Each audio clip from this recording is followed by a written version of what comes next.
না মারিছি। অনেকেই তো বলেন যে উটের দুধ বলা কিভাবে খায়। তো দেখেন এখানে একটা বল, এখানে একটা বল, এখানে একটা বালতি।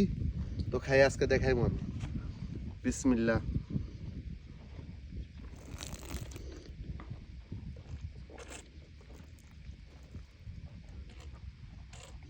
উটের দুধ গায়ে দিয়া কাঁচা খাওয়া লাগে। আর সম্ভব না ভাই, অনেক মিষ্টি, অনেক সুস্বাদু। একবার খাইলে সারাদিন পেট ঠান্ডা থাকে, ভাত খাওয়া লাগে না। তো আল্লাহর কাছে অনেক লাখ লাখ শুকরিয়া যে উটের দুধ খাইতে পারছি। উটের গায়ে দিলে আলহামদুলিল্লাহ, আল্লাহ এটা খাওয়ানোর জন্য আমার তৌফিক দিছে। তো ওই দেখা যাচ্ছে এটা বেটা উট, আর উটের দুধ খাওয়া লাগে কাঁচা। আমরা কিন্তু কাঁচা দুধ খাইতেছি। তো ভালো থাকবেন, আজ এই পর্যন্তই। আল্লাহ হাফেজ।